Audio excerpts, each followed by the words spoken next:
جب ہم ایمان لے آئے، اپنے آپ کو اللہ کا رسول اور نبی مانا ہے، تو ہمارے لیے option we don't have any option. خدا کی قسم اگر آپ اپنی سواری سمندر میں ڈال دیں گے، ہم سب کے سب آپ کے پیچھے سمندر میں اتر جائیں. اور خدا کی قسم اگر آپ ہمیں حکم دیں گے، لیکن آپ جہاں حکم دیں گے آپ بسم اللہ کیجیے. اس پر آتا ہے کہ حضور کا چہرہ کھل اٹھا، خوشی کے اور بشاشت کے آثار کہ یہ جو جماعت میں نے تیار کی ہے، اتنی محنت، جماعت اب تیار ہے. اس کے بعد آپ نے کہا تو چلو پھر بدر کی طرف.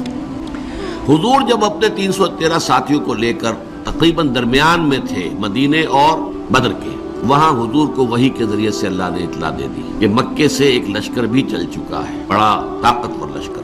اور ساتھ ہی اے محمد صلی اللہ علیہ وسلم، ہمارا وعدہ ہے کہ ایک تو وہ جو اوپر سے قافلہ آ رہا ہے شمال سے، اور ایک جو جنوب سے آ رہا ہے لشکر، ان دو میں سے ایک پر ہم ضرور مسلمانوں کو فتح دے دیں گے. یہ وحی جب حضور پر آ گئی اور آپ کو اطلاع مل گئی کہ مکے سے تو قریش کا ایک فوج نکل آئی ہے، اب آپ نے ایک مجلس سے مشاورت منعقد کی اور آپ نے مسلمانوں کے سامنے یہ مسئلہ رکھ دیا کہ دیکھو ہم نکلے تھے اس کام کے لیے، لیکن اب صورت اللہ تعالیٰ کی طرف سے یہ پیش آ گئی ہے، وہ قافلہ بھی آ رہا ہے اور ادھر سے لشکر بھی آ رہا ہے، اور اللہ کا وعدہ ہے ان میں سے ایک پر لازماً اللہ ہمیں فتح عطا کر دے گا. تو بتاؤ کہ ہم کدھر چلیں، لشکر کی طرف چلیں یا قافلے کا پیچھا کریں؟ کہ یہ اپنے ساتھیوں کے مورال کو ریڈ کرنے کی حضور کی طرف سے ایک کوشش تھی.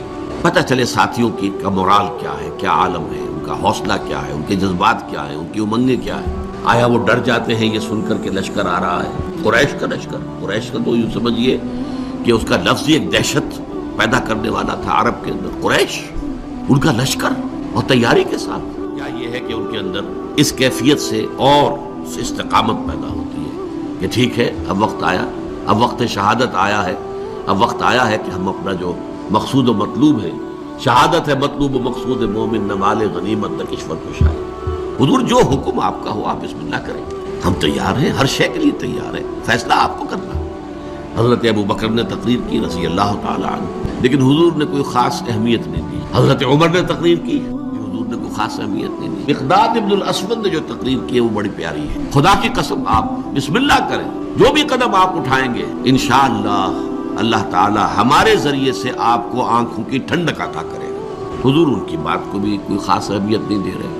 اب یہ بات جو ہے انصار کی سمجھ میں آ گئی کہ حضور کا روح سخن ہماری جانب ہے. اور ظاہر بات ہے کہ اب جو سچویشن پیش آ گئی تھی، صرف مہاجرین کی نفری کافی نہیں تھی.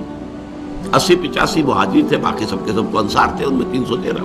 لہذا حضور بار بار کہے تو سمجھ گئے. حضرت سعد بن عبادہ کھڑے ہوئے رضی اللہ تعالی عنہ، اور بڑی پیاری تقریر ہے ان کی یہ.